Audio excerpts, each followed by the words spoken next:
Pocket FM. To unlock all the episodes, click the link in bio. By the time Officer Emmett realized what was going on, Kevin had already leapt in front of the man and kicked the gun out of his hand. Then he threw a lightning-fast punch to the man's head. He dropped like a sack of cement.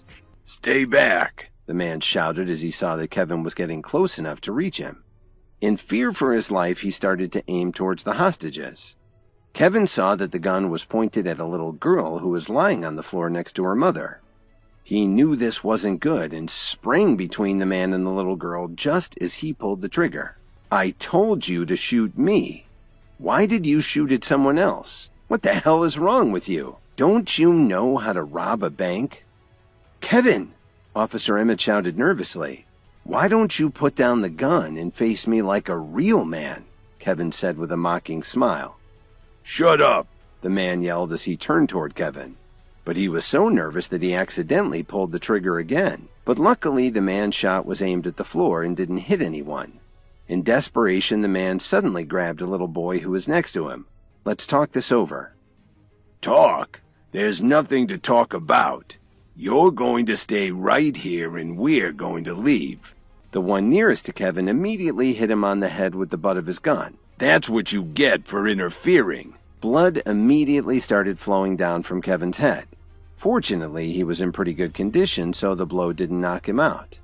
The gang's leader turned to his men and ordered them, "You guys go and put all the money in your backpacks." A minute later, the 5 of them ran out of the front door with 5 bags of money and their young hostage. After the men left, everyone was relieved, except the boy's father. And Officer Emmett and Kevin knew that it wasn't over yet. "Kevin, are you all right?" Officer Emmett asked Kevin with concern. "I'm fine," Kevin said as he tore off a piece of his shirt and tied it to his head to stop the bleeding. "Should we chase after them?" "I'll chase after them. You get to the hospital," Officer Emmett said worriedly. She had been very impressed by Kevin's courage under fire. "I'll be okay. Let's go," Kevin said to her as he headed towards the door. "Those scumbags! They stole all that money and still took a hostage," Officer Emmett complained as she followed Kevin to his car. "That boy is so young. Even if we manage to save him, I'm afraid he'll never get over it." She was right. The young boy was in grave danger. "They were probably afraid that the police would follow them, so they grabbed a hostage," Kevin said calmly as he drove after them. "Call 911 immediately and ask them to check the surveillance cameras along State Street. Also ask them to send backup, or I'm afraid we won't be able to save the boy." "I know. You do realize I'm a cop, right?" Officer Emmett replied as she was pulling out her phone to call the station. "Hello? It's Lieutenant Emmett." She gave instructions to the sergeant who took her call, and then she turned her attention back to Kevin, who had just been shot a few minutes ago. About 10 minutes later, the men thought they might be getting away with their robbery. As they raced up Fullerton, one of them said excitedly, "Man, we hit the jackpot this time." "Bullshit. We could have done a lot better. Who would have thought that such a big bank wouldn't even have a lousy $8 million, the man said bitterly. Suddenly, the driver looked in the rearview mirror and started to panic. "Hey man, we got a tail. I think it's the guy from the bank." "Damn it! How's that even possible? Didn't you just shoot him?" another one said in horror. "What are you panicking for? There are only 2 of them. Just him and that cop," the leader said coolly. "Just keep your foot on the gas and stick with the plan. As long as we get to the boat, we'll be fine." He was acting like he was calm, but the panic showed in the man's eyes. Kevin had been shot and hit on the head, but he kept coming after them. What kind of man was he? "What if we get caught? How are we going to kill him?" one of them asked. "We won't have to. Have you already forgotten what I told you?" the man answered grimly. "Maybe that guy can fight, but we've got a hostage." While they were discussing their options, Kevin and Officer Emmett were coming up with a plan of their own. "Kevin, hurry up and drive faster. Let's not lose them," Officer Emmett said impatiently. She couldn't believe that she was actually chasing the suspects in a... It was probably worth more than what the robbers had stolen from the bank. "Don't worry, we're almost at the lake. They'll have to stop soon," Kevin replied as he focused on the big black car ahead of them. Then he thought for a second and said, You'd better let your backup know that we're heading for the marina. I'll bet they plan to switch to a speedboat." He knew his car could catch up with them in 2 seconds, but if he got too close, he couldn't guarantee that they wouldn't hurt the hostage. Officer Emmett noticed the bright red stain on Kevin's shirt. She asked him earnestly, "How are you holding up? That looks pretty bad." "It's nothing serious. I can hold on for a while longer," Kevin replied calmly. "This probably isn't the right moment, but there's something I want to know." Officer Emmett stared at Kevin and asked, "You could have dodged that bullet, but why did you put yourself in danger like that?" Kevin didn't reply to her question. He just kept driving, keeping just far enough behind the robbers so that they wouldn't get jumpy. When they got near the marina, the men grabbed their hostage and ran from the car. Kevin put the bracelet inside his jacket. Maybe it could at least deflect a bullet. Officer Emmett and Kevin jumped out of the car. Just as they were about to catch up with them, the group of men suddenly stopped. "Stay back or the hostage is dead," The head robber turned around and shouted. The thieves were getting angry. One of them said, "If it wasn't for these two bastards, we'd already be counting our money." "We can count it after we kill them," the other man said optimistically.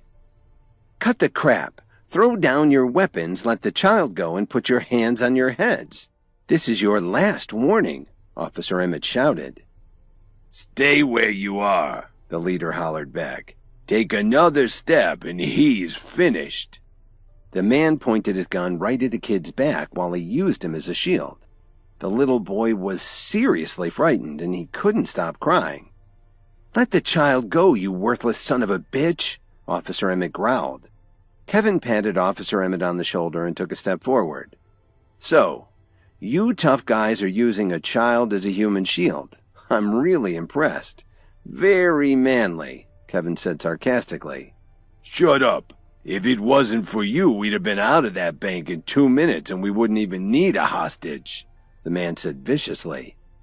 In the past few years, he and his gang had committed dozens of robberies, but they'd never failed. Until now. Kevin had messed up their plans. "I'll tell you what. If you want a hostage so bad, take me," Kevin said in a very serious tone. When Officer Emmett heard him say this, she turned her head in shock. She looked at Kevin and didn't know what to say. "So, you want to be a hero. You got it," the gang's leader said angrily. "Come on, raise your hands over your head and walk over here. Slowly. If you play any tricks, you know what I'll do." As soon as the man finished speaking, Kevin started to sneer. He slowly raised his hands and walked toward him. "Kevin!" Officer Emmett shouted in shock. Before this incident, Officer Emmett would have never thought that Kevin would risk his life to save a little girl and then offer himself as a hostage for a little boy. Why did everyone in the Jones family keep calling him a bum? When Kevin was less than 6 feet away, the man let go of the little boy. The kid immediately ran towards Officer Emmett, still crying uncontrollably. "Come over here," the man roared at Kevin. "Don't worry, I didn't bring any weapons with me," Kevin retorted as he continued walking towards the man. Then Kevin made his move. He punched the man in the center of his chest and sent him flying backward. His men were shocked and they definitely didn't want to face Kevin again. They just snatched their leader and ran away as quickly as they could. After they were gone, Kevin grabbed his side and complained, "Damn, this hurts." When he punched the bank robber, the wounds on his head and side had started to bleed again. "Kevin, lie down and breathe calmly," Officer Emmett said as she carried the little boy over to him. Then she took off her jacket and held it against Kevin's side to stop the bleeding. "Help is on the way," she reassured him. "That's okay. I'll just lie here and bleed for a while," Kevin said jokingly. "I'm sorry I got you into this," Officer Emmett answered quietly. She was feeling pretty guilty because she was, after all, a police lieutenant, but she had ended up letting Kevin do her job today. "That's okay," Kevin said. "It's not like I had anything else to do." "Just hang in there," Officer Emmett said as she nodded her head. "What are we going to do now?" Kevin asked in confusion. "Those guys are probably halfway across Lake Michigan by now. Even if you wanted to, I don't think you could catch up to them." "They can wait. Let's get you some help first. I'll call the bank to let them know the kid's all right," Officer Emmett said calmly. "That's all right," the little boy said. "Just send me back to the bank. This man needs to go to the hospital." Kevin and Officer Emmett were stunned to hear the kid say that. "I didn't know a child could have so much common sense," Kevin said in surprise. "Me neither," Officer Emmett said with a smile.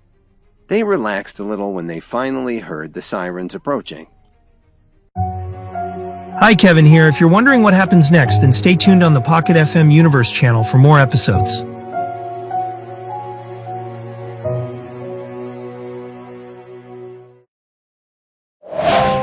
Pocket FM. To unlock all the episodes, click the link in bio.